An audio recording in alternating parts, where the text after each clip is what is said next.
नमस्कार।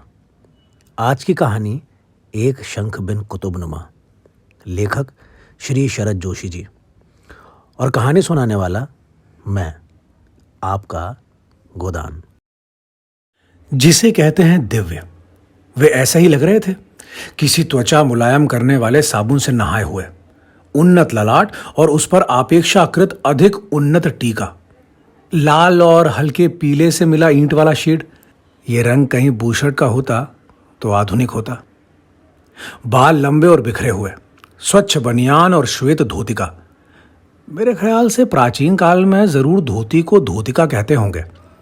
चरणों में खड़खड़ निनाद करने वाले खड़ाऊ, किसी गहरे प्रोग्राम की संभावना में डूबी आंखें, हाथ में एक नग उपयोगी शंख, सब कुछ चारू मारू और विशिष्ट। उस समय सूर्य चौराहे के ऊपर था। लंच की भारतीय परंपरा के अनुसार डटकर भोजन करने के उपरांत मैं पान खाने की संस्कृति का मारा चौराहे पर गया हुआ था। वहीं मैंने उस तेजोमय व्यक्तित्व के दर्शन किए। बाबू, उत्तर कहाँ है? किस ओर है? मुझे अपने प्रति ये बाबू संबोधन अच्छा नहीं लगा। आज मैं सरकारी नौकरी में बना रहता तो प्रमोशन पाकर छोटा मोटा अफसर तो हो गया होता और एक छोटे से दायरे में साहब कहलाता। खैर, मैंने माइंड नहीं किया। जिस तरह दार्शनिक उलझाव में फंसा हुआ व्यक्ति जीवन के चौराहे पर खड़ा हो, एक गंभीर प्रश्न मन में लिए व्याकुल स्वरों में पुकारे कि उत्तर कहाँ है, कुछ इसी तरह मैंने मन में समझ लिया कि किसी छायावादी आलोचक की कोई पुस्तक इस व्यक्ति के लिए मुरीद होगी। अपने स्वरों में एक किस्म की जैनेन्द्रीय गंभीरता लाकर मैंने पूछा, कैसा उत्तर भाई? तुम्हारा प्रश्न क्या है?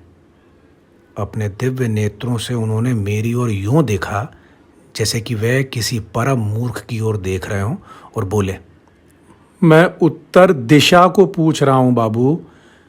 ये सुन मेरा तत्काल भारतीकरण हो गया। दार्शनिक ऊंचाई से गिरकर एकदम सड़क छाप स्थिति। आपको कहां जाना है? मैंने धीरे सवाल किया। शहरों में यही होता है। अगर कोई व्यक्ति दूसरे से पूछे कि 5 नंबर बस कहाँ जाती है, तो जवाब में सुनने को मिलता है कि आपको कहाँ जाना है। राह कोई नहीं बताता, सब लक्ष्य पूछते हैं जो उनका नहीं है। उत्तर दिशा किस तरफ है बाबू? आप पढ़े लिखे लगते हैं, इतना तो बता सकते हैं। मुझे अच्छा नहीं लगा। हर बात के लिए शिक्षा प्रणाली को दोषी मानना ठीक नहीं। पढ़े लिखे लोगों को उत्तर मालूम होता तो अब तक देश के सभी प्रश्न सुलझ जाते। जहां तक मेरी स्थिति है, सही उत्तर तो मैंने परीक्षा भवन में नहीं दिया, तो ये तो चौराहा है। मैं क्यों देता और क्या देता? आपको उत्तर दिशा की ओर जाना है? स्वर में मधुरता ला मैंने जिज्ञासा की। मुझे उत्तर दिशा की ओर मुंह रखकर ये शंख फूंकना है। आप बता दें तो मैं फूंक दूं। मैंने कमर पर हाथ रख सारा चौराहा घूमकर देखा, मगर उत्तर दिशा कहीं नजर नहीं आई। दाईं ओर एक लॉन्ड्री थी, बाईं ओर पान वाला और उसके पास एक साइकिल वाला, सामने एक पंचक्की थी। हाँ, एकाएक मुझे स्कूल में पढ़ी एक बात याद आई कि यदि हम पूर्व की ओर मुंह कर कर खड़े रहें तो हमारे दाएं हाथ की ओर दक्षिण तथा बाएं हाथ की ओर उत्तर होगा। वाम पंथ और दक्षिण पंथ के मतभेद यहीं से शुरू होते हैं। देखिए, यदि आप मुझे पूर्व दिशा बता दें तो मैं आपको उत्तर दिशा बता सकता हूं, मैंने प्रस्ताव दिया। सूर्योदय जिधर से होता है वही पूर्व दिशा है। जी हां, किधर से होता है सूर्योदय?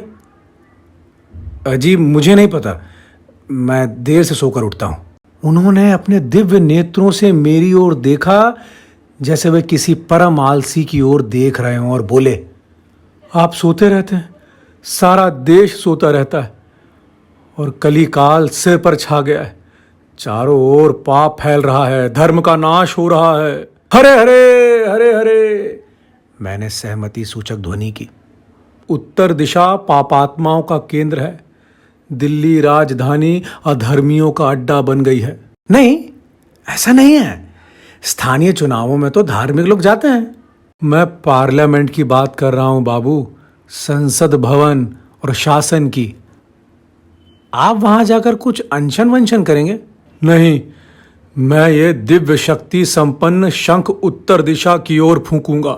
इसका स्वर दिगंत तक गूंज उठेगा और उत्तर दिशा की पापात्माएं इसका स्वर सुनकर नष्ट हो जाएंगी। शंख क्या एकदम बिगुल हुआ?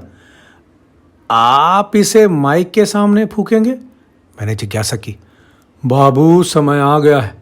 उन्होंने सिर से ठीक ऊपर चमकते हुए सूर्य की ओर देखा और कहा, मुझे ठीक मध्याह्न में शंख फूंकना है। आप जल्दी बताइए उत्तर दिशा किधर है? आप चारों ओर घूमकर सभी दिशाओं में से फूंक दीजिए। पाप तो सर्वत्र फैला हुआ है। नहीं, केवल उत्तर दिशा में। गुरुजी की यही आज्ञा है।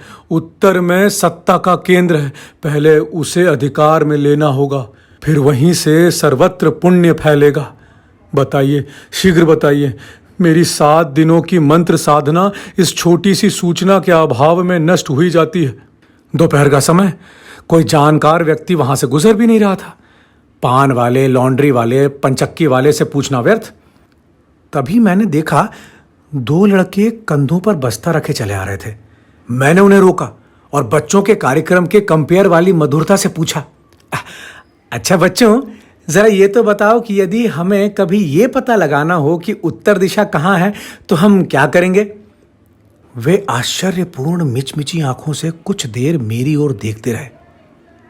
फिर उनमें से एक, जो अपेक्षाकृत तेज था, उसने कहा, ध्रुव तारा जो उत्तर दिशा में चमकता है, यदि हम उस ओर देखते हुए सीधे खड़े रहें तो हमारे सामने उत्तर, पीठ पीछे दक्षिण, दाहिनी ओर। शाबाश बच्चों, शाबाश। मगर जैसे दिन का समय हो और किसी को ये जानना हो कि उत्तर दिशा कहाँ है तो उसे क्या करना होगा? उसके लिए हमें कुतुबनुमा देखना चाहिए, जिसकी सुई सदैव उत्तर दिशा बतलाती है। हाँ, शाबाश बच्चों, शाबाश, धन्यवाद। फिर मैंने दिव्य व्यक्ति से पूछा, आपके पास कुतुबनुमा है? क्या होता है कुतुबनुमा? अच्छा बच्चों, यदि किसी के पास कुतुबनुमा ना हो तो उत्तर दिशा कैसे पहचानेंगे? जरा ये तो बताओ। हमें नहीं पता, हमारे कोर्स में नहीं है। मैंने दिव्य व्यक्ति की ओर असह्य दृष्टि से देखा। जवाब में उन्होंने सूर्य की ओर देखा, फिर शंख की ओर देखा। एक कुतुबनुमा इस समय होना जरूरी है। क्या होता है कुतुबनुमा? एक प्रकार का यंत्र होता है जो दिशा बताता है। धिक्कार है, हम दिशा जानने के लिए भी यांत्रिकता के गुलाम हो गए। दिशाएं जो चिरकाल से अटल हैं और सदा रहेंगी, परंतु हम उन्हें भूल गए। हम सब कुछ भूल गए। अब ठीक कह रहे हैं आप। मैं तो शंख बजाना भी भूल गया। छोटा था तब खूब बजा लेता था। हमारे क्रिकेट टीम के किसी खिलाड़ी का 1 रन भी बन जाता या हमारे बालक से 1 विकेट भी आउट हो जाता तो मैं खुशी से बाउंड्री पे खड़ा शंख बजाया करता था। साधना का ये चरम क्षण व्यर्थ जा रहा है बाबू।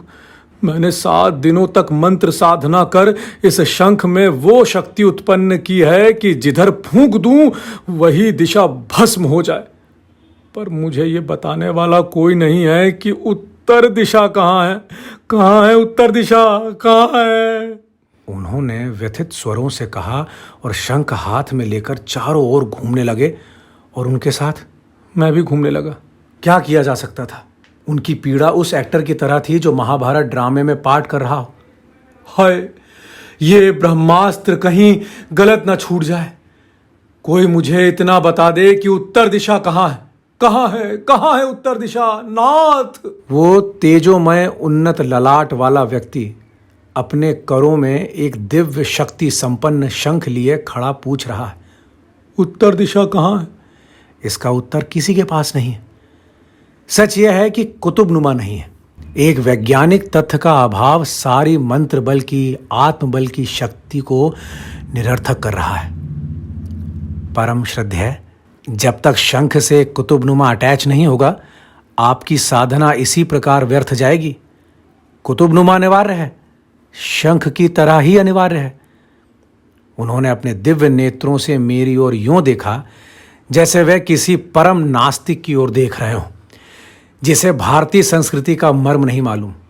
मैं डर गया, कहीं आवेश में वे अपना शंख मुझ पढ़े लिखे पर ही ना फूंक दें जो उत्तर दिशा नहीं जानता। सूर्य अपनी 12 बजने वाली ऊंचाई से हट रहा था। साधना का उच्चतम क्षण खिसक रहा था। तेजोमय ललाट का वो दिव्य व्यक्ति काफी देर तक चौराहे पर निराश सा पैर पटकता रहा और फिर अपना शंख लिए एक ओर चला गया। मैं क्या कर सकता था? पता नहीं, उत्तर था या दक्षिण, मगर पान वाले की दिशा में बढ़ जाने के अतिरिक्त मैं क्या कर सकता था? तो मिलते हैं अगली कहानी के साथ। तब तक के लिए अलविदा।